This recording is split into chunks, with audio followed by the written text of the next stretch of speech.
በዛ ሰዓት እንትን ነፍሴን ተቀበላት የሚያደርጉት ብቻ ይቅር በላቸው አይነት ነገር ይቅርታ አድራጊም በደንብ አንብበው ጥቅሱን እንደዛ ሳይሆን በደንብ አንብበው ጥቅሱን ስታነበው ነው መነጋገር ምን እንደሆነ አልገባኝም።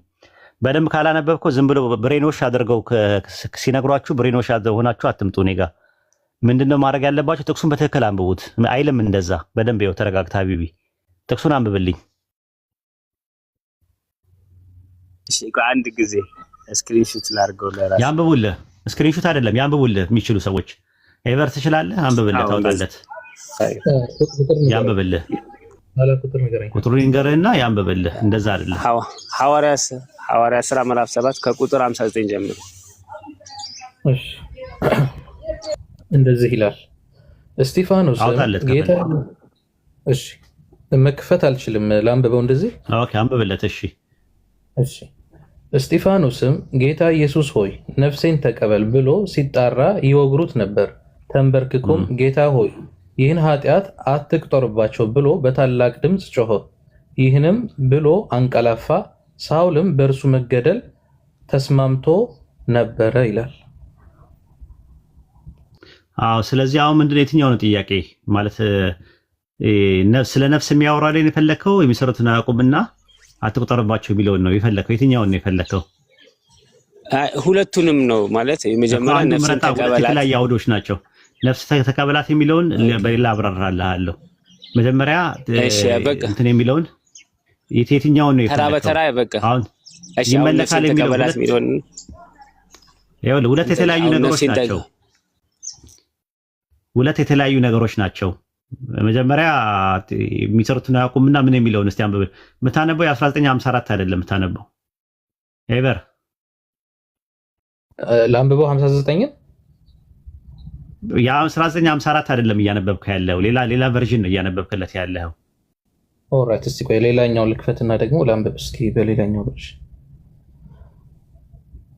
ቻው ኤስራን ምዕራፍ 7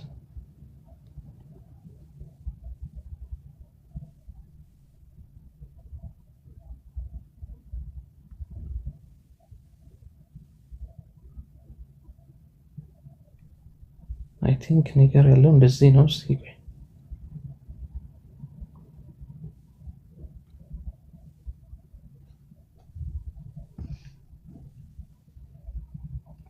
ኡስታዝ 54ቱን ልክፈትላችሁ።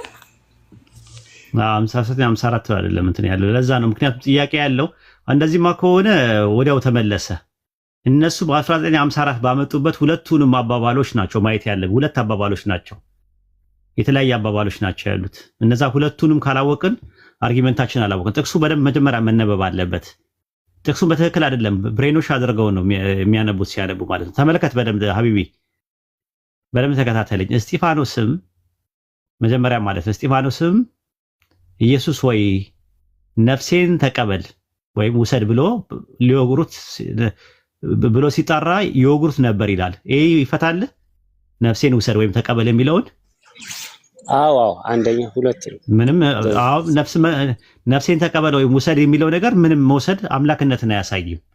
ፊት ለፊት ነው ተገልጦ ነው ሰማይ ተከፍቶ ነው ያየው። አይተህ ከሆነ በደንብ ይኸው ራሱ ማለት ነው። ወደ ላይ አንድ ያውጭለት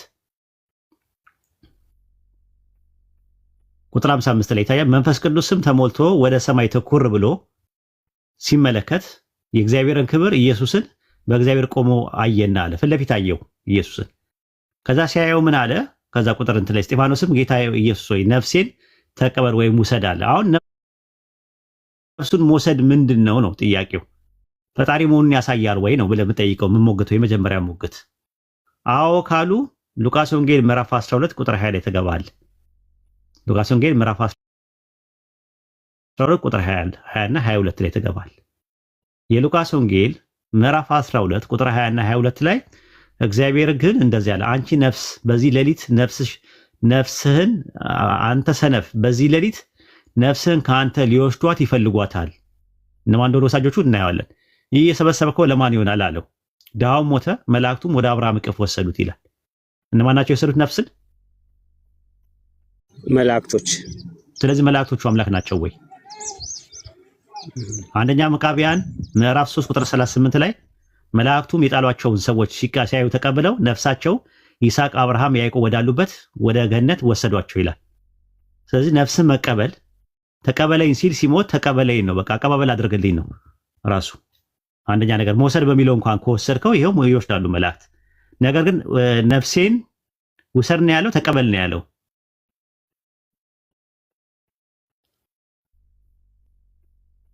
ተቀበል ነው ያለው። አሁን እነማን ናቸው የሚቀበሉት? እዛ ሰማይ ላይ የሚቀበሉ አሉ ወይ? ራሱ ማለት ነው የሚቀበሉ አሉ ወይ? የሚቀበሉ ሰዎች አሉ። ራሱ ሉቃስ 16:9 ላይ ያው እኔ ግን እላችኋለሁ የአመፅ ገንዘብ ሲያልቅ በዘላለም ቤቶች እንዲቀበሏችሁ በእርሱ ወዳጆች ለራሳችሁ አድርጉ ይላል። እነማን ናቸው የሚቀበሉት? እነሆ የአመፃ ገንዘብ ሲያልቅ አለ። የአመፃ ገንዘብ ታውቃለህ፣ እዚህ ዓለም ላይ ዱንያ ላይ ያለው ገንዘብ የአመፃ ገንዘብ ይባላል። እሱ ሲያልቅ በዘላለም ቤቶች እዛኛው ዓለም ውስጥ እንዲቀበሏችሁ በእርሱ በገንዘቡ ወዳጆች ለራሳችሁ አድርጓቸዋል።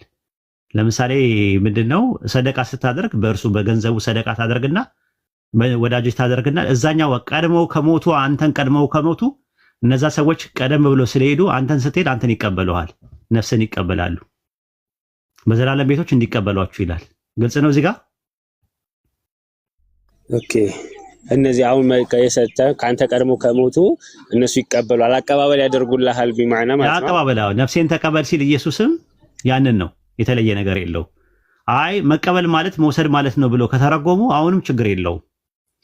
መላእክቶች እንደሚወስዱ ይናገራል ሉቃስ 12:20 ላይ፣ ሉቃስ 16:22 ላይ፣ አንደኛ መቃብያን 3:38 ላይ። ከዛ በኋላ ነው አሁን ቀጣዩ ጥቅስ የሚፈልገው። ፎዚታ ቀጣዩን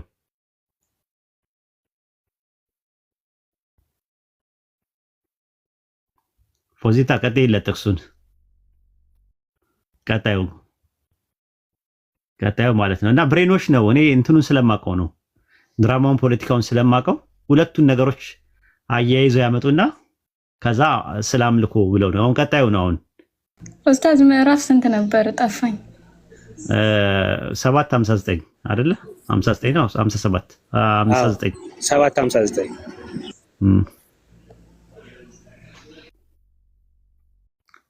እሺ። ተንበርከከውም ጌታ ሆይ ይህን ኃጢአት እንዳትቆጥርባቸው ብሎ በታላቅ ድምፅ ጮኸ ይላል። ኃጢአት እንዳትቆጥርባቸው ማለቱ ምንድን ነው? ምንን ያሳያል ብለህ ጠይቃል። ምንን ነው የሚያሳየው? ያው የሰሩት የሚፈጽሙት ተግባር ኃጢአት ነው። እሱንም ኃጢአተኛ አድርጋ አትጻፍባቸው ብዬ ነበር የተረዳሁት። አዎ ከዛ የባሰ እኮ አለ። እንደዛማ ካሉ የሉቃስ ወንጌል ምዕራፍ 16 ላይ አብርሃም አባቶ ማረኝ ይላል። ቀጥታ ማረኝ ይለዋል።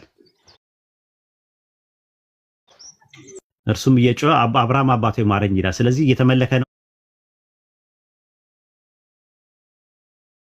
አብርሃም።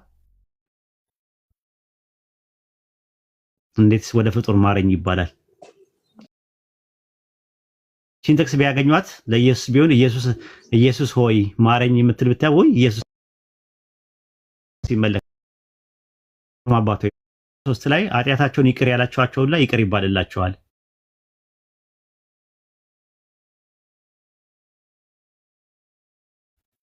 የያዛችሁባቸው ተይዞባቸዋል። ስለዚህ አንድ ሰው ኃጢአት ብሎ ይቅር በላቸው ብዬ አንተን ብለህ እያመለኩ ነው። ራሱ ይቅር በላቸው ተው፣ ኃጢአታቸውን ይቅር ያላቸዋቸውን ይቅር ይላቸዋል፣ የያዛችሁባቸውን ተይዞባቸዋል ይላል ራሱ ማለት ነው። ጳውሎስ ቤተክርስቲያንን ያሳድድ ነበር ይላል። ሳውል ሳውል ስለምን ታሳድደኛለህ አለው ይላል። ስለዚህ ሲያሳድዱ የነበሩት ምዕመናንን ስለነበረ ከዛ አንጻር በቃ ተዋቸው፣ አትቁጠርባቸው ነው የሚባለው። ኤፌሶን 4:32 ላይም እንደዛ ነው። እግዚአብሔር በክርስቶስ ይቅር እንዳላችሁ ይቅር ተባባሉ። አይ ይቅር መባባሉ ላይ ይቻላል። ቆላሲስ 3:13 ላይም እንደዛ ነው። ክርስቶስ ይቅር እንዳላችሁ እናንተም ይቅር ታድርጉ ነው የሚለው። ይቅር ተባባሉ። በቃ ይቅር ብሏል እሱ። ይቅር እንዳለው እሱ አንተም የሆነ ነገር ሲደርስብህ ይቅር ማለት ትችላለህ። ይቅር በቃ ክርስቶስ ይቅር እንዳለ እናንተ እንደዛ በድላችሁት ክርስቶስ ይቅር እንዳላችሁ እናንተም ደግሞ እንደዚሁ አድርጉ። ስትበደሉ ይቅር በሉ፣ ተዉት ነገሩን ነው ለማለት የተፈለገው። ከዚህ አንጻር ነው እንጂ ከአምልኮ ጋር የተያያዘ አይደለም። ነፍስን ከመስጠት ጋር የተያያዘ አይደለም። ነፍስን መረከብ የሚችለው አንድ አምላክ ብቻ ነው። እዚህ ላይ ያልገባ ነገር ካለ በደንብ እናድመው። አይ በቃ ኡስታዝ አሁን ገብቶኛል። ዛከላ የእንትን ትምህርት ውስጥ የክርስቲያኒቲ የኬልቄዶን ጉባኤና የኤፌሶን ጉባኤ የሚባል አለ። እዛ ላይ የነበረው ጭቅጭቅ ነገረ ክርስቶስ ላይ ንስጥሮስ የሚያምነው የነበረው ሁለት ልጆች አሉ። ከድንግል ማርያም ከመወለዱ በፊት ዓለም ሳይፈጠር በፊት የተወለደ ልጅ አለ፣ የአብ ልጅ የሚባል አለ። ድንግል ማርያም ማህፀን ውስጥ ደግሞ የማርያም ልጅ አለ። ሁለት አካላቶች ናቸው ብሎ ያምን ነበረ። ሂፖስታቲስ ሁለት ናቸው፣ ሁለት ልጆች ናቸው ያሉ ብሎ ያምን ነበረ። ክርስቶስ ማለት ሁለት ልጅ ነው ብሎ ነበር የሚያምን የነበረው። ከዛ ጉባኤው ተሰበሰቡና ኢየሱስ ከሁለት አካል አንድ አካል፣ ሁለት አካል የነበረው አንድ አካል፣ አካሉ ተዋህደዋል። ሃይፖስታቲስ ዩኒየን ይባላል ትምህርቱ። ያ ትምህርት ነበር የነበረው ማለት ነው። ከሁለት አካል አንድ አካል ነው ያለው። የመለኮት አካል የሰብአዊ አካሉን ገንዘብ አደረገ። ሁለት አካሎች ነበሩ የነበሩት ሂፖስታቲስ የሚባሉት። ከዛ በኋላ ትምህርቱ እየረቀቀ ሲመጣ ልክ የኬልቄዶን ጉባኤ ላይ ደግሞ 451 ላይ የነበሩ ሰዎች ምን አደረገው? ክርስቶስ ያለው አካል አንድ አካል ብቻ ነው። ያም አካል የመለኮት አካል ብቻ ነው። የሰው ሰብአዊ የሆኑ እንትኖች አካል ከሌለው ወይም ማንነት ከሌለው እኔ የሚለው ነገር እንዴት ነው የሚሆነው? ከኔ አብ ይበልጣልና ሲል ከኔ አብ ይበልጣልና ሲል ማለት ነው። አያስኬድም ማለት ነው። እና እንደዚህ አይነት እንትኖች አሉ፣ ትምህርቶች አሉ። ሙሉ ሰው ነው ኢየሱስ። ከሰውነት ምንም የጎደለው ነገር የለም። አይ የሰው ማንነት የለውም የሰው አካል የለውም ከተባለ ኢየሱስ ጎደሎ ነው። የሆነ ቁርበት ብቻ ነው የሚሆነው፣ ስጋ ብቻ ነው የሚልከው። እንደ ወንድ ልጅ ሰሶች የሚያምኑት ምንድን ነው? ወልድ ማለት ስጋ ብቻ ነው፣ ውስጡ ያለው መንፈስ አብ ይባላል። ስጋው ይሄ ነው። ስጋው ደግሞ ቃል ስጋ ሆኖ ነው የመጣው። ከማርያም ምንም የወሰደው ነገር የለም። ከድንግል ማርያም ምንም የወሰደው ነገር የለም። ልክ እንደ ማዕፀን ክራይ ነው የሚያዩት። እንደ ማዕፀን ክራይ እንትን የሆነው በቃ በዛ ተጠቅሞበት ነው የወጣው እንጂ ምንም ከማርያም ምንም የወሰደው ነገር የለም ይላሉ። ግን እኛ ፊት መጥተው እንዲህ አይነት ነገር መናገር አይችሉም። ራሱ እነ ያዲ ብትላቸው እነ ማን ብትላቸው ቀምሰው ነው ሁሉም የሚሄዱት ማለት ነው። ኦርቶዶክሶች ያንን ትምህርት መቋቋም አይችሉም። የእነሱን ትምህርት አውቀዋለሁ፣ ሲስተማቸውን፣ አርጊመንታቸውን ማለት ነው። እነሱ ግን አንድ ቀንም ደፍረው መጥተው እኔ ጋር ከማርያም ምንም ነገር አልወሰደም ማለት አይችሉም። ቆንጆ ቁልፍ ራስ ምታት የሚያስይዙ 4 ጥቅሶች አሉኝ። ሲመጡ ብቻ አስታውሱኝ ያጀማ። እነ ደራም ሆነ እነ ያዲም ሆነ ማንኛውም ሞኒሰስ እዚህ ቤት ሲመጣ አስታውሱኝ። እንደባለፈው ማለት ነው። ባለፈው መጥተው ሰላዲን ምን አልኳቸው? ወልድ ብቻ ነው ወይ የሚያወራው? ወልድ ያወራል ወይስ አያወራም ስላቸው አያወራም አሉ። የሚያወራው አብ ነው። ወልድ ማለት ስጋ ብቻ ነው። በውስጡ ነው የሚያወራው ግን መለኮት ብቻ፣ አንድ ተናጋሪ ብቻ ነው ያለው አሉኝ። ኦኬ ዮሐንስ ወንጌል 5:30 ላይ እኔ ከራሴ አንዳች ላደርግ አይቻለኝም የሚለው ማን ነው አልኳቸው። ተመለሰ ወልድ ነው አሉኝ። ወልድ እኮ አያወራም ብላችሁኛል። አብ ነው አሉኝ። ተመለሰ እሺ አብ ከራሱ ምንም ማድረግ አይችልም ስላቸው ወልድ ነው ይሉኛል። ስለዚህ ሁለት ተናጋሪ አለ ማለት ነው። አብ ለብቻው የሚናገር አለ፣ ወልድ የሚናገረው ነገር አለ። ማቴዎስ ወንጌል ላይ ደግሞ በሰው ፊት የሚመሰክርልኝ እኔ በአባቴ ፊት እመሰክርለታለሁ አለ። ኢየሱስ አብ ከሆነ ለአብ ነበር ወይ ሲመሰክር? ማለት አብ ከሆነ ኢየሱስ በአብ ፊት እንዴት ሊመሰክር ይችላል? ኢየሱስ በአብ ፊት እንዴት ብሎ ሊመሰክር ይችላል? ይህችም ራስ ምታት ናት። ራዕይ ዮሐንስ 3:23 ላይም እንደዛው ራሱ እኔ ከአባቴ ጋር በዙፋኑ ላይ እንደተቀመጥኩኝ አለ። ማን ነው የሚቀመጠው? ከማን ጋር ነው የሚቀመጠው? ጋር የሚል ነገር አለ፣ ከዊዝ የሚል ነገር አለ። ጋር ከማን ጋር ነው የሚቀመጠው? ኢየሱስ ራሱ አብ ከሆነ አብ ነው ከአብ ጋር የሚቀመጠው ራሱ ማለት ነው። እኔ አባቴን እንደማውቀው አባቴም እኔን ያውቀኛል አለ። እንዴ ማለት እንዴት ነው የሚተዋወቁት ማለት ነው? ትውውቅ እንዴት ይኖራል? ስጋ ቁርበት ብቻውን እንዴት ነው የሚያውቀው? ራሱ አባቱ እንዴት ነው የሚያውቀው? ዮሐንስ ወንጌል 8:40 ላይ ደግሞ ከእግዚአብሔር ሰምቼ የነገርኳችሁ ሰው ነኝ አለ። መስማት የሚችል ነገር ስጋ ብቻውን እንዴት መስማት ይችላል? ስጋ ብቻ ከሆነ የሚሰማ ከሌላ አካል ነው እየሰማ ያለው የሚናገረው አለ። አብ እንደነገረኝ እናገራለሁ አለ። አብ እንዳዘዘኝ እንደዚሁ አደርጋለሁ አለ። እና እንደዚህ አይነት ጥቅሶች ሲመጡ በጣም መጨረሻ ጥቅስ ምንድን ነው? የሉቃስ ወንጌል 23:46 ላይ ያለው ጥቅስ ነው። በውስጡ ያለው መንፈስ አብ ነው ብለው ያምናሉ ኒሰሶች። ኢየሱስ ደግሞ ምን አለ? መንፈሴን በእጅ አደራ አሳልፌ እሰጣለሁ አለ። ኑማ ፑኑማ ኑማ ነው የሚለው። ኑማ ማለት መንፈስ ነው። ማይ ስፒሪት ነው የሚለው። ስለዚህ አብን ነው ለአብ አሳልፎ የሰጠው። መዝሙረ ዳዊት ምዕራፍ 110 ቁጥር 1 ላይ እግዚአብሔር ጌታዬን ጠላቶቼ የእግር መረገጫ እስካደርስ በቀኝ ተቀመጣሉ ይላል። ማን ነው ለማን የሚናገረው? ማን ነው ተቀመጥ የሚለው የሚያወራው? ማን ነው እያወራ ያለው? ማርቆስ 1:11 ላይ የምወዳ ልጄ አንተ ነህ፣ በአንተ ደስ ይለኛል አለው። አንተ እያለ የሚያወራው ማንን ነው? እግዚአብሔር። የሆነ የማያዳምጥ የሆነ ስጋ ብቻ ቁርበት ብቻ ቆዳ ብቻ። ዮሐንስ ወንጌል 17:3 ላይ እውነተኛ አምላክ ብቻ ነው እንኳን አንተን እያለ የሚያወራው ማንን ነው? አንተ እያለ የሚያወራው ኢየሱስ ማንን ነው? አንተ እያለ የሚያወራው? ያወራሉ፣ ዲያሎግ ያደርጋሉ። እና የሊሰስ ትምህርት ፈን ነው የምር ለመናገር ማለት ነው። እና እግዚአብሔር አንድ ነው አዎ ምናምን ይለዋል። እሱም አብ ነው በቃ ይለዋል። ከዛ ወልድ ምንድን ነው ስትላቸው ስጋ ብቻ ነው ይለዋል። ቁርበት ነው የሆነ ቃሉን ስጋ አድርጎ ነው እና ከማርያም ምንም የወሰደው ነገር የለም። ስለዚህ ስጋው የተፈጠረ አይደለም ይለዋል። የተፈጠረ ነው ምናምን ካልካቸው ራእይ ላይ እንዴት ይመለካል ይለዋል። ራእይ ላይ ሲመለክም አይታይም፣ ራሱ አልተመለከም። ግን እንደዛ ይሏቸዋል ሲያደናግሯቸው ማለት ነው። እነዚህኞቹ ደግሞ የባሰ ናቸው። ፈጣሪና ፍጡር ነው ብሎ የሚሉት እና ፍጡር ነው ፍጡርነቱ ይመለካል መለኮት ስላለው። ኦርቶዶክስም አሁን ደግሞ ፕሮቴስታንቶችም ጀምረዋል እንደዛ አይነት ነገር እና ይህን ይመስላል። ኡስታዝ አሰላሙ አለይኩም ወራህመቱላሂ ወበረካቱ። ኡስታዝ አረቡ ትናንትና ወአለይኩም ሰላም ወራህመቱላሂ ወበረካቱ። እንዴት ናችሁ? የዛሬው ይለያል። ማሻአላህ ጀዛኩሙላሁ ኸይር። እያዳመጥን ነው እየተማርን ነው። አላህ ኸይር ይዘውን ይችላል። ጀዛኩሙላሁ ኸይር። ነገረ ክርስቶስ እንደዛ ነው። ቀጥሉ። እንደውም አሁን ያነሳውን በተለይ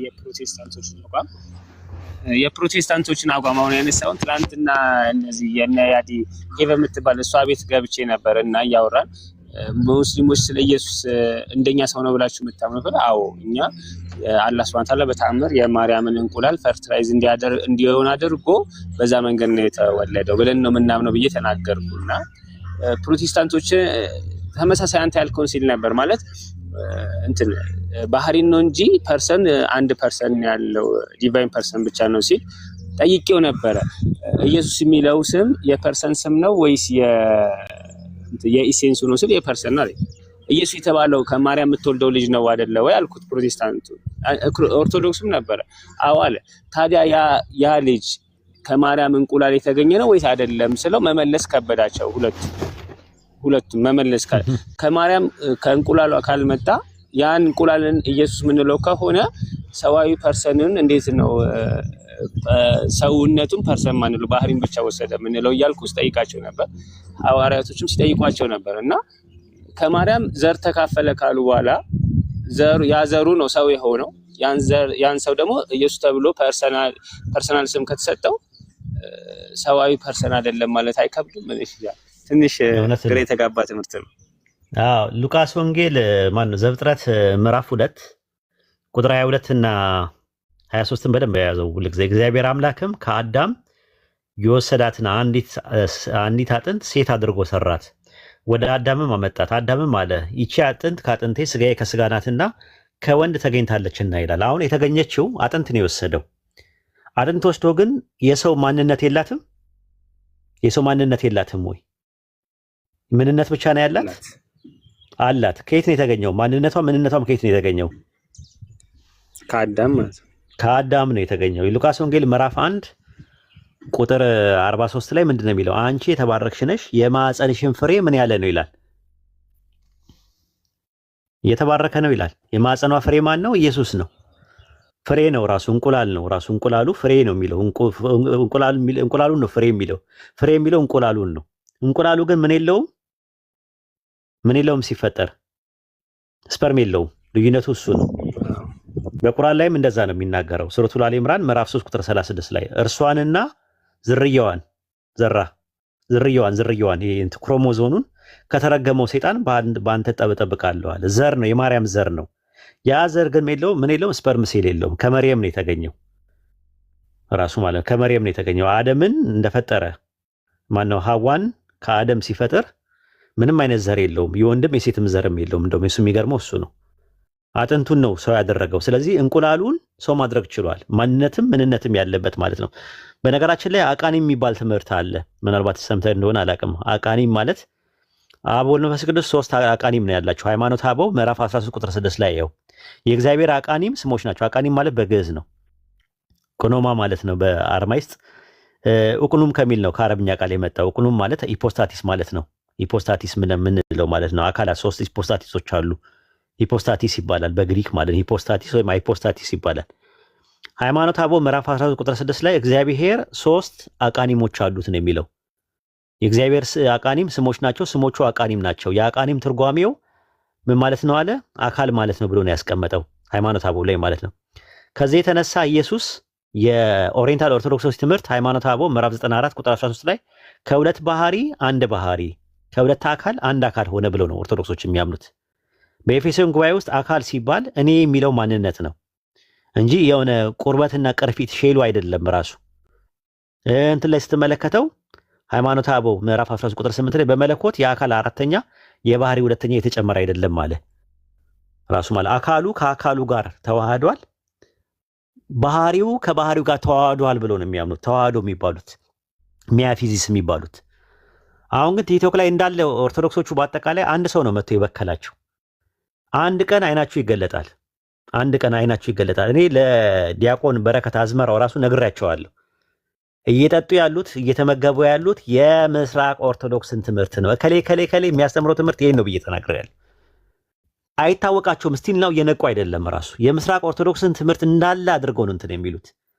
ራሱ የክርስቶስ ከማርያም አካልን አልወሰደም ብለው የሚያምኑ ናቸው የምስራቅ ኦርቶዶክሶች።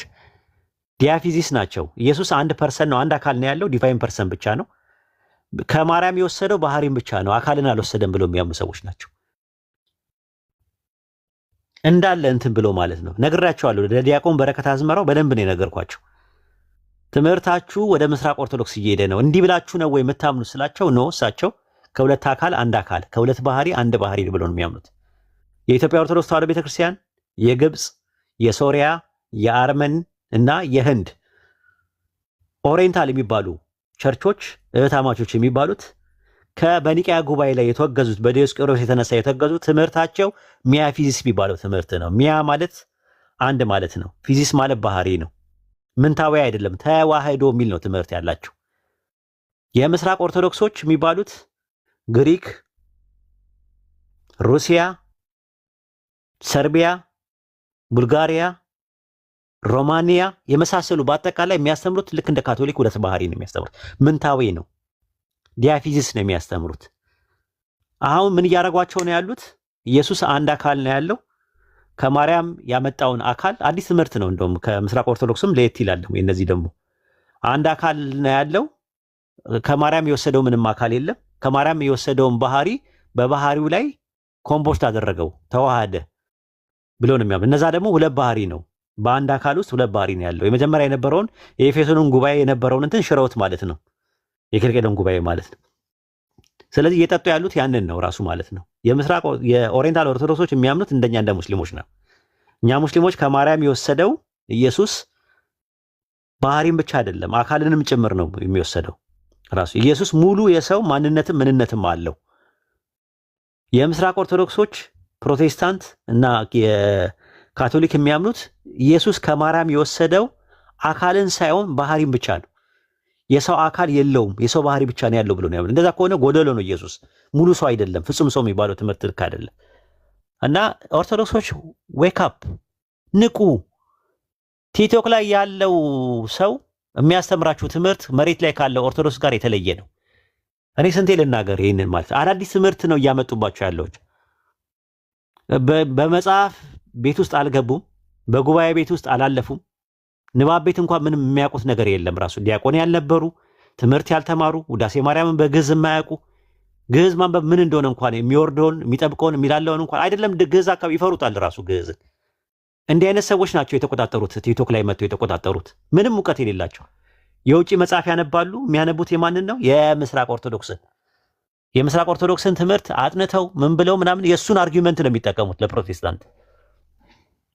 ከዛ ምን ስትሏቸው ገድል አንቀበልም ይሏቸዋል፣ ተአምር አንቀበልም ይሏቸዋል።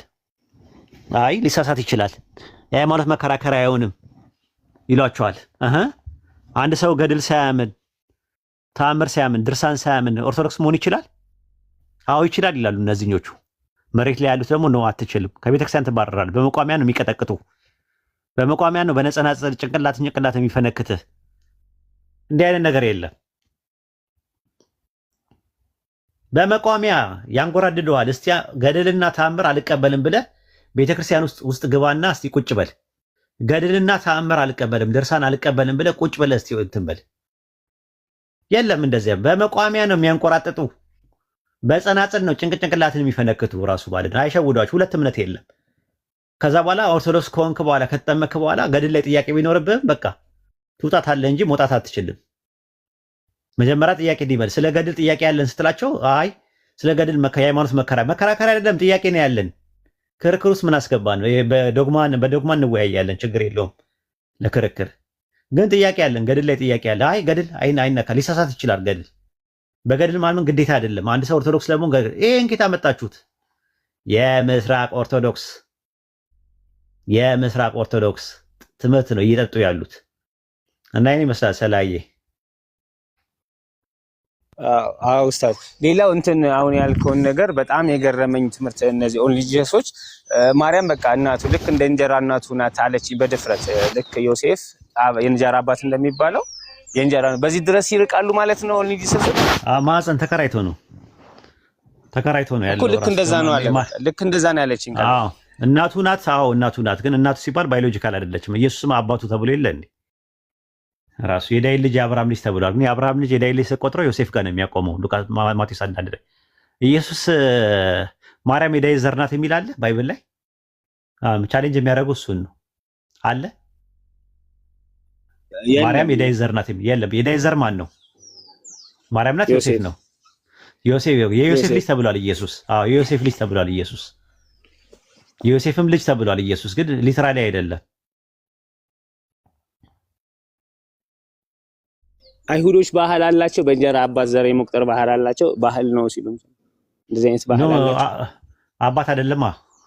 ባዮሎጂካል ቢሆን ኖሮ አዎ አላቸው።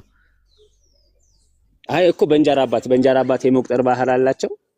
በእንጀራ አባት በኩል ዘር ይቆጥራሉ። የለም እንደዚህ የሚባል ነገር የለም እኮ። የማርያም የዘር ሐረግ አለ የለም እኮ። ሉቃስ ላይ የምታገኘው የማርያም ነው ይለዋል። ግን ሉቃስም ማቴዎስም ላይ ያለው የዮሴፍ ነው።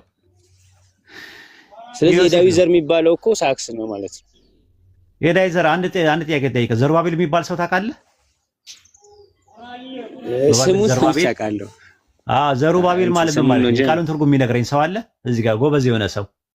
ዘሩባቤል የሚባለው ዘሩባቤል የሚነግረኝ ሰው ጎበዝ የሆነ ሰው። ዘሩባቤል የስሙ ትርጉም ጎበዝ የሆነ ሰው። ምናልባት የአቤል ዘር ለማለት አይደለም። ባቤል ማለት ባቢሎን ማለት ነው። የባቢሎን ዘር ማለት ነው ትርጉሙ። የባቢሎን ዘር ማለት ነው። ግን ዘሩባቤል የባቢሎን ዘር ነው ወይስ ባቢሎን ውስጥ ስለተወለደ ነው የባቢሎን ዘር የተባለው? የባቢሎን ዘር ነው?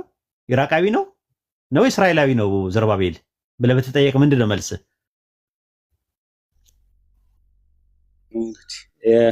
ባቢሎን ውስጥ ስለተወለደ ነው እንጂ አይደለም። እስራኤላዊ ነው፣ ባቢሎናዊ አይደለም። ግን የባቢሎን ዘር ለምን ተባለ? ባቢሎን ውስጥ ስለተወለደ ነው እንጂ የባቢሎን ዘር የተባለው ሊትራሊ የባቢሎን ዘር አይደለም። ራሱ ዝርያው የእስራኤል ዘር ነው። ነገር ግን እዛ ስለተወለደ ነው። ስለዚህ ኢየሱስ የተወለደው የት ነው? የዳዊት ቤት ውስጥ ነው የተወለደው። ስለዚህስ ምን ይሆናል? የዳዊት ዘር የተባለው የዳዊት ቤት ውስጥ ስለተወለደ ነው እንጂ የዳዊት ዘር ሊትራሊ አይደለም። እንዲህ ነው የሚያመጡልን። ግልጽ ነው። ኦኬ። ስለዚህ ማስረጃ አላቸው ማለት ነው እነዚህ አላቸው። ሁለተኛው ሰው ከሰማይ ነው ይላል እንዴ? ሁለተኛ ቆሮንቶስ 15:47 ላይ የፊተኛው ሰው ከመሬት ኃይል ይላል። ሁለተኛው ሰው ከሰማይ ነው ይላል። ሰው ነው የሚለው እኮ አምላክ አይደለም። ሁለተኛው ሰው ከሰማይ ነው ይላል። ዮሐንስ ወንጌል ምዕራፍ 8 ቁጥር 23 ላይ እናንተ ከላይ ናችሁ፣ እኔ ከላይ ነኝ፣ እናንተ ከታች ናችሁ። እናንተ ከዚህ ዓለም ናችሁ፣ እኔ ከዚህ ዓለም አይደለሁም አለ። ከዚህ ዓለም አይደለሁም ካለ እንዴት ነው ከማርያም ሊሆን የሚችለው? ዮሐንስ ወንጌል 6:51 ላይ ከሰማይ የወረድኩ እንጀራ እኔ ነኝ፣ እንጀራውም ለዓለም ሕይወት የሚሰጠው ስጋዬ ነው አለ። ስለዚህ ስጋው ከማርያም አይደለም ከሰማይ ነው። ይኸው ዮሐንስ ወንጌል 6:51 ላይ ራሱ ማለት ነው። ከሰማይ የወረደ እንጀራ እኔ ነኝ፣ እንጀራውም ለዓለም ሕይወት የሚሰጠው ስጋዬ ነው አለ። ስለዚህ ከሰማይ የወረደ እንጀራ ነው እያለ እንዴት ነው ከማርያም የምታስበው? ቃልም ስጋ ሆነ ይላል ዮሐንስ ወንጌል 1:14 ላይ። ዳግመኛ የተወለዳችሁት ከሚጠፋ ከሚበሰብስ ዘር አይደለም ይላል አንደኛ ጴጥሮስ 1:25 ላይ። ስለዚህ ዳግመኛ የተወለዳችሁት ከሚበሰብስ ዘር አይደለም ካለ ቃል ባይበሰብስ ዘር ከሆነ የአዳም የሚበሰብስ ከሆነ ኢየሱስ የያዘው ስጋ የማይበሰብስ ከነበረ ሁለተኛው ሰው ደግሞ ከሰማይ ነው ካለ ከመንፈስ ቅዱስ ነው የተጸነሰው ከተባለ እንዴት ነው ከማርያም የሚወስደው ምን ነገር አለ? ከማርያም ከወሰደ ደግሞ ፍጡር ነው የሚሆነው። እንዴት ነው የሚሆነው ይለዋል።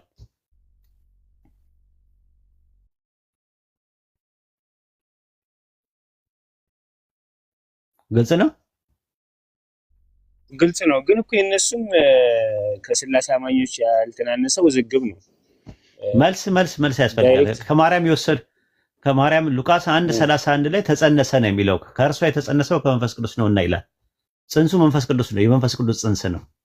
ስለዚህ ከማርያም ምንም የወሰደው ነገር የለም። ጽንሱ ራሱ የመንፈስ ቅዱስ ነው። ማዕፀኗን እንደ ክራይ አድርጎ ነው የተጠቀመበት። ልክ ቤተ ይከራዩ የለ አሁን ቻይናና እንትን ምንድነው ታይላንድ ሰው ይሄዳል አይደለ? ዘሩን ቢ ሲለው ዘሩን ተወስድና ዘርን የእናትየውም የአባትየውም ዘር ይወሰድና ማዕፀን አለ ለ9 ወር ያክል ገንዘብ ትከፍላለህ። 200,000 የኢትዮጵያ 300,000 ትከፍላለህ።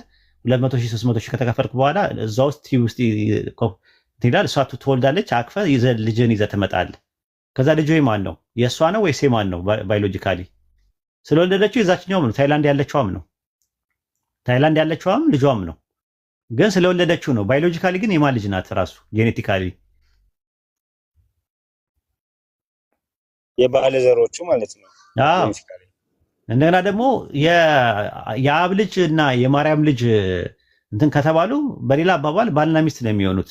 ስትመለከተው የማርያም እንቁላል ከተወሰደ ቃል ደግሞ ዘር የሚባለው ነገር ደግሞ ከሆነ ቃል መጥቶ ከልጁ ሰማይና ምድር ከመፍጠሩ በፊት የነበረው ቃል የሚባል ልጅ የነበረው መጥቶ ከዚህኛው ጋር ከተዋሃደ ያ ወንድና ሴት ማለት ነው፣ ባልና ሚስት ማለት ነው። በሌላ አባባል የክርስቶስ እናትና ኢየሱስ በእናቱ ሰው ነው፣ በአባቱ እግዚአብሔር ነው። አንተ በእናትህ ምንድን ነህ? ሰላም አዲ አይ በእናትህ ምንድን ነህ? አማራ ነህ? ኦሮሞ ነው ምናምን ስትባል ምንድን ነው የሚባለው? እሱ እኮ በእናቱ ኦሮሞ ነው፣ በእናቱ ደግሞ እንትን አማራ ነው ምናምን ይባላል አይደል? አዎ ትክክል። እንደዛ ይባል። ልክ እንደዛ የነዚህ ደግሞ ምንድነው? ኢየሱስ በእናቱ ሰው ነው፣ በአባቱ ደግሞ ምንድነው? አምላክ ነው ማለት ነው። ልክ እንደ ሄርሜስ ማለት ነው። ሄርሜስ ግሪክ ውስጥ አስታውሳለህ? ሄርሜስ የሚባለው አይ አላውቀውም። ሄርሜስ በእናቱ ሰው ነው፣ በአባቱ ደግሞ እንትን ነው። ፍጹም አምላክ ፍጹም ሰው ነው። ታውቃለህ? እንግዲህ እንትን ውስጥም አለ ግብጽ ውስጥ ኦሲሪስ አይሲስ እና ሆረስ የሚባሉ አሉ። እናትየው ራሱ ሰው ናት። ራሱ ሰው አምላክ ነው መጥቶ ያከበራት።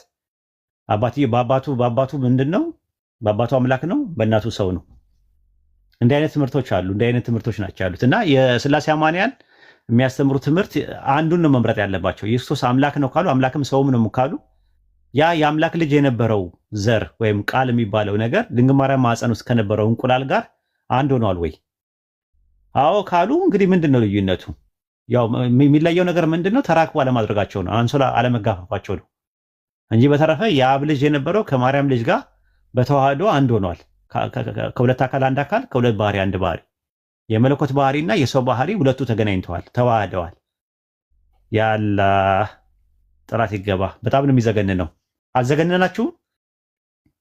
የመለኮት አካል ከሰው አካል ጋር ሲዋሃድ፣ የመለኮት ባህሪ ከሰው ባህሪ ጋር ሲዋሃድ መጥተው ስለዚህ የኦኒሲስ ትምህርት በምን ጣዕሙ እርፍ ነው የሚያደርጉት። ከማርያም ምንም የወሰደው ነገር የለም። የራሱ ቃል ነው፣ የራሱ ልጅ ነው። ድንግል ማርያም ማዕፀን ውስጥ መጥቶ ተወለደ። አለቀ። ፔሬድ 4 ነጥብ። አሁን መረጃ አላቸው የላቸውም ምናምን ነገር አርጊመንት እነ ደራ ይወጡታል። ይኸው ደራ አለ። አሁን ቅድም ብያለሁ ከማርያም አሁን ምንም ነገር አልወሰደም ብሎ ይከራከራል። አሁን አንድ ቦታ ልቀቁለትና ይግባና ይህን ነገር ይሞግት። ይኸው አሁን ሙግት እንዴት እንደሆነ ላሳያችሁ ነው። አስገቧቸው፣ አስገቡልኝ። እንደነት ነው የምታምኑት እያሉ ይፈውቅሷቸው ነበር። እንደ ሙስሊሞች ማን የወረደው? እነዚህ ኦንሊ ጂሰሶች ዩቲ ወርዳለች። ኦንሊ ጂሰሶች አስገቡት፣ ደራን አስገቡት። ናገባ በሚመች ቦታ አይደለም የሚባል ነገር የለም። ናገባ ከማርያም ምንም ነገር አልወሰደም ብላችሁ ታምናላችሁ? ይህ ትምህርት ኤክስፖዝ መደረግ አለበት። የእኛን ትምህርት ደግሞ መታወቅ አለበት፣ የኛ የሙስሊሞች ማለት ነው። እሺ ካልተመቸ እንግዲህ ምንም ማድረግ አልችልም።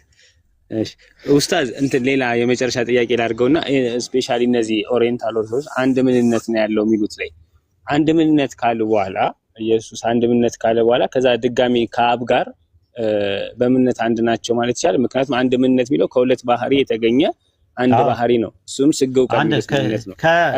ከአብ ከወልድ ከመንፈስ ቅዱስ ምንነት ጋር በምንነት አይደል አንድ የሆኑት? አዎ ከአብ ከወልድ ከመንፈስ ምንነት ጋር አንድ ሆነዋል። ለዛ ነው በስላሴ የአካል አራተኛ የባህሪ ሁለተኛ የለም። የሰው ባህሪ መጥቶ በመለኮት ባህሪ ላይ አልተደረበም። አይ እንደዛ ከሆነ ሁለት ባህሪ ነው። ሁለት ባህሪ ካለ የመለኮት ባህሪ አለ፣ የአብ የወልድ መንፈስ ቅዱስ ባህሪ አለ። ከወልድ ከስጋው ባህሪ ጋር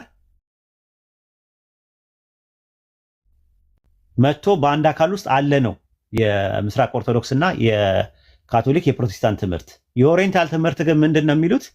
ከሁለት አካል አንድ አካል ሆነ፣ ከሁለት ባህሪ አንድ ባህሪ ሆነ። በቃ አንድ ነው። በቃ አንድ ኢየሱስ አንድ ነው። በቃ አለቀ። አንዴ በስጋ አንዴ በመንፈስ ምናምን በመለኮት ምናምን እያሉ መነጣጠል አይቻልም። ከተዋሃደ በኋላ ምንታዊነት ሁለትነት የሚባል ነገር የለም ነው ትምህርታቸው የምስራቅ ኦርቶዶክስ የኢትዮጵያዎቹ ማለት ነው።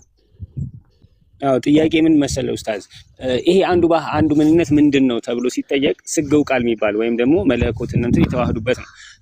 አብ በምንነት አምላክ አዎ እኮ ኮምፖዝድ ነው። አብ ግን ኮምፖዝድ አይደለም። ስለዚህ በምንነት አሁን ከተዋህዶ በኋላ እነሱ በሚሉት ከተዋህዶ በኋላ ኢየሱስና ወልድና አብ በምንነት አልተለያዩ። ከተዋህዶ በኋላ በምንነት አልተለያዩ። የአብም የወልድም የመንፈስ ቅዱስ መለኮት ጋር ነው አብሮ የተዋህደው ራሱ ባህሪው ማለት ነው። የአብም የወልድም የመንፈስ ቅዱስ ባህሪ አንድ ነው አይደል? አንድ ባህሪ ነው። ስላሴ አንድ ባህሪ ነው ያላቸው። የዛ የመለኮት ባህሪ ከሰው ባህሪ ጋር አንድ ሆኗል። ስግው ቃል ነው የሚባለው። አሁን እሱን ስጠይቅ ኡስታዝ ምን አሉ መሰለኝ፣ ያ ምን ስግው ቃል ማለት ኢንካርኔት ወርድ ነው እኮ። ስግው ቃል ማለት ስጋ የሆነ ማለት ስግው እኮ ተሰገ ነው ሆነ ማለት ነው። ስጋ ሆነ ማለት ኢንካርኔት ማለት ኢንካርኔሽን ነው። እሱ ገብቶኛል ኡስታዝ። አሁን ምንነቱ ምንድነው ስንል የኢየሱስ ምንነት ሲባል ስግው ቃል ነው። የአብ ምንነት ሲባል ግን አምላክ ብቻ ብለን ነው የምንጠራው። አሁንም እነሱ ብሉት ማለት ነው። የመንፈስ ቅዱስ ምንነት አምላክ ነው። የወልድስ የኢየሱስ ሲባል ግን ስግው ቃል ተብሎ አዲስ ምንነት ተፈጥሮለታል። ልክ ከተዋህዶ በኋላ አምላክ ደጥላቸው ሁለቱ የተለያዩ ናቸው። አደራህን ማለት የምስራቅ ኦርቶዶክስና የኦሪየንታል ኦርቶዶክሶች ተዋህዶ የሚያምኑበት እንትን ትንሽ የተሻለ ነው። ከነዛኞቹ የተሻለ ነው። ለመሰለ የተሻለ ነው ብዬ የምልህ አንድ ባህሪ ነው የሚሉት። አንድ ባህሪ ነው የሚሉት። ሁለት ባህሪ አይሉ ራሱ ምንታዊ እነዚህኞቹ ምንታዊ ይሉና ሁለት ነው ይሉና በመለኮት ባህሪ ላይ ሁለተኛ ባህሪ አይጨመርም ብለው ነው የሚያምኑት። ገብተዋል? አይጨመርም ነው ብለው የሚያምኑት ማለት ነው። እና አይ ቲንክ ኦርቶዶክሶቹ ቢኖሩ ጥሩ ነበር። ኦርቶዶክስ እስቲ ግቡ አንዴ የተወሰነ እንትን ለማለት ለመሄድ ቢገቡ ጥሩ ነው ኡስታዝ። እኔም ጠይቄ ነበር ከዚህ ቤት ልደታ ወይም ከካቶሊኮቹ እነሱ ሲኑ እንደዛ ነው ይደነበራሉ። የትምህርታቸውም ግልጽ ስላልሆነ ግን ቆይ ኡስታዝ የወልድ ከተዋህዶ በኋላ ያለው ውህድ አንድ ባህሪ ነው አይደለ እኮ። ተዋህደ ሲባል ተቀላቀለ አይደለም እኮ። አሁን እነሱ አሁን ሚያ ነው ሚያ አታውቅም። ሚያ ማለት ኮምፖስት ነው ራሱ ምንታዌ ሳይሆን ተዋህዶ። ተዋህደ ማለት የተቀላቀለ ማለት አይደለም፣ የግዕዝ ቃል ነው። ተዋህዶ ማለት ትርጉሙ ታውቀዋለህ? ተዋህዶ ማለት ሲምፕሊ አንድነት ማለት ነው። አንድነት ማለት ነው። አንድ ብለህ የለ አዎ አሃድ ብለህ በግዕዝ አንድ ብለህ አንድነት ለማለት ስትፈልግ ምንድን ነው የምትለው? ተዋህዶ ትላለህ። ልክ እንደ ተህዊድ ማለት ነው። ተህዊድ ማለት ምንድን ነው? ተውሂድ ማለት ምን ማለት ነው? ተውሂድ ማለት አንድነት ማለት ነው። አንድነት ማለት ነው። ወሃደ ከሚለው ወሃዳ አንድ አደረገ ከሚል ነው የመጣው ራሱ። ተዋህዶም ወሃደ ነው፣ ተመሳሳይ ነው። ተውሂድና አንድነት ማለት ዋሂድ ግን ኢትሃድ አንድነት ኢትሃዱ ነው መሰለኝ። ተውሂድ ግን እንትን ነው አንድ መሆን ብቻ ነው። አንድ መሆን እኮ አንድነት ማለት ነው ትርጉሙ። አንድነት ይሆናል ራሱ እንትን። አሁን ተስሊስ ምንድን ነው በአረብኛ? ሶስትነት ማለት ነው። ስላሴ ሶስትነት ማለት ነው። ልክ እንደዛ ማለት ነው። አሁን ለምሳሌ በግዕዝ ተዋህዶ ማለት አንድነት ማለት ነው። ምንታዌ ሁለትነት ነው። ስላሴ ሶስትነት ማለት ነው። ትርጉሙ የቃሉን ትርጉም ነው ነገር ረባኑ ምናምን የሚባለው ደግሞ አራትነት ይባላል። እንደዚህ አይነት ነገሮች አሉ፣ ትምህርቶች አሉት ማለት ነው። እና ያ ነው ያለው። ትንሽ ኮምፕሊኬትድ ነው፣ ሞር ፊሎሶፊካል ስለሆነ ታውቃለህ ፊሎሶፊካል ነው ራሱ እንትኑ ማለት ነው እና አይ ቲንክ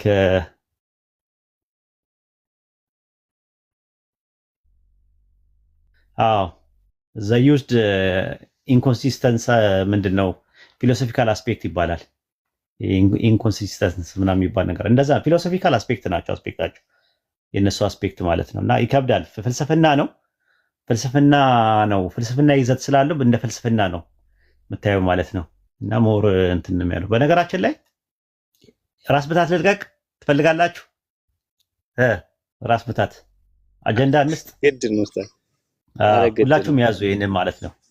ድንግል ማርያም ማህፀን ውስጥ ከድንግል ማርያም የተገኘው መለኮት ነው ወይስ አካል ነው የተገኘው? መለኮት የተገኘው ሰው ነው የተገኘው ብላችሁ ጠይቋቸው። ሰው ይሏቸዋል። ማርያም የአምላክ እናት ናት ወይስ አይደለችም ብላችሁ ጠይቋቸው። ናት ይላሉ።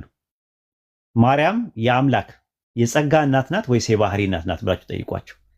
የባህሪ እናት ናት ካሉ መለኮት ከሷ ተገኝቷል ወይ? ኦንቶሎጂካሊ አልተገኘም ከተባሉ ማርያም ሁለት ልጅ አላት። አንደኛው መለኮት የሚባል ልጅ አላት። ሁለተኛ ነገር ደግሞ ከራሷም የተገኘ ሰው የሚባል ልጅ አላት። አንድ የባህሪ ልጅ አንድ የጸጋ ልጅ አላት ማለት ነው። ታዞሩታላችሁ። ድንግል ማርያም ማህፀን ውስጥ የተፈጠረውን ሰው ለአምኑ ነው ልጁ ነው ወይስ አይደለም በሏቸው። ልጁ ነው። የምን ልጅ ነው? የባህሪ ልጅ ነው ወይስ የጸጋ ልጅ ነው ብላችሁ ጠይቋቸው። የባህሪ ልጅ ከተባለ ያ ፍጡር ከአብ ተገኝቷል? ኦንቶሎጂካሊ አልተገኘም። ከአብ የተገኘ አይደለም። ከአብ የተገኘው መለኮት ነው። መለኮታዊ አካል ነው የተገኘው ብሎ ነው የሚያምኑት። አካል ዘም አካል፣ ባህሪ ዘም ባህሪ። አይ የጸጋ ልጁ ነው ካሉ አብ ሁለት ልጆች አሉት። እምቅድመ ዓለም ከአብ ያለ እናት የወለደው ልጅ አለው። የእሱ የባህሪ ልጅ አለው። ድንግል ማርያም ማህፀን ውስጥ ደግሞ የተፈጠረው ልጅ እሱ ደግሞ የጸጋ ልጅ አለው። ግልጽ ነው። ሰላም ዲን። አዎ በጣም ግልጽ ነው። ግን አይመልሱም፣ እንደዚህ አይነት ጥያቄዎችን አይመልሱም።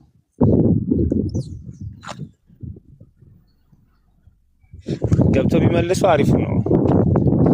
ልጨምርላችሁ ድንግል ማርያም ማህፀን ውስጥ የነበረውን ስጋ መጥቶ ሲዋሃድ ያ የተዋሃደው ስጋ ፍጡር ነው ወይስ አይደለም ስትሏቸው ፍጡር ነው ይላሉ፣ ይስማማሉ። የተዋሃደው ከተፈጠረ በኋላ ነው ወይ ከተዋሃደ በኋላ ነው የተፈጠረው ወይስ ከመዋሃዱ በፊት ነው የተፈጠረው ወይስ በተዋሃደበት ጊዜ ነው የተፈጠረው?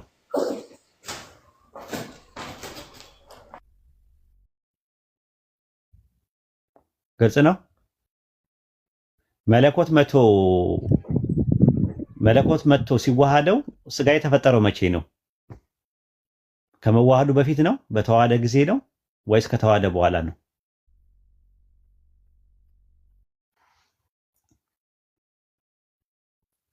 የዮኒስ ትምህርት አሁን እንትን ይላል። የዮኒስ ትምህርት አሁን ለነዛ አይነት ነገር ይገላገልሃል። ምንም መጥቶ የተዋሃዱ ነገር የለም ይላል። ራሱ ነው ቃልም ስጋ። ልክ የሙሴ በትር እባቡ ነው አይደል? እባቡ እናትና አባት ነበረው እባቡ ሰላዲ አልነበረውም። የሙሴ በትር ተቀየረ ብለው ያምናሉ እንዴ? እንትኖች ተቀየረ ብለው ነው የሙሴ በትር አይተቀየረ ሳይሆን የሙሴ በትር እባብ ሆነ። በቃ እባብ ሲሆን በቃ እባብ ነው፣ በትሩ ነው። ልክ ቃልም ስጋ ሆነ የሚሉት እንደዛ ነው የሚያምኑት። ወይም ደግሞ በትሩ ወደ እባብነት ተቀይሯል አይደል ኡስታዝ? አብርሃም ልጁን ሊሰዋ ሲል ምን መጣለት ታስታውሰዋለህ? በእኛ በግ መጥቶለታል። አረ በእንትን ላይ ዘፍጥረት 22 ላይም በግ መጥቶለታል። ያ በግ እናትና አባት አለው የለውም? በቃ እንደዛ ማለት ነው። ይህም በግ እንደዛ ነው። ዘፍጥረት 14 ላይ አብርሃም ጋር የመጣው መልከጼዴቅ የሚባለው እናትና አባት አለው? ዕብራውያን 7:3 መሰረት እናትና አባት አለው? የለውም አይደል? እናትና አባት የሉትም ነው የሚለው እኮ። በጉም ካህኑም የኢየሱስ ምሳሌ ከሆነ ይላሉ ኦኒሲሶች። በጉም ካህኑም ራሱም ከሆነ ይሄ ድንግል ማርያም ማህፀን ውስጥ የተዘጋጀው በግ እናትና አባትም የለውም፣ ካህኑም ራሱም እናትና አባት የለውም። ከማርያም ምንም የወሰደው ነገር የለም። በእርሷ ውስጥ ነው ተጸንሶ የመጣው የሚል ትምህርት ነው ያላቸው። ምንም የወሰደው ነገር ቃል ስጋ ሆነ። ልክ የሙሴ በትር እባብ እንደሆነው ልክ እንደዛ ማለት ነው። በትሩ ነው እባብ የሆነው፣ ልክ ቃልም ነው ስጋ የሆነው። ስለዚህ ከማርያም የወሰደው ምንም ነገር የለም የሚል ነው ትምህርታቸው።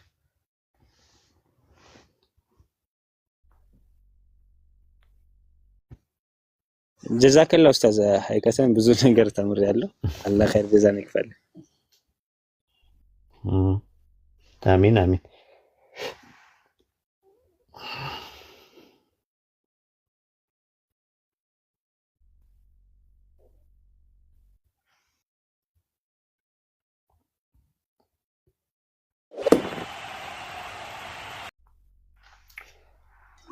ጥያቄ ያላችሁ ጠይቁ።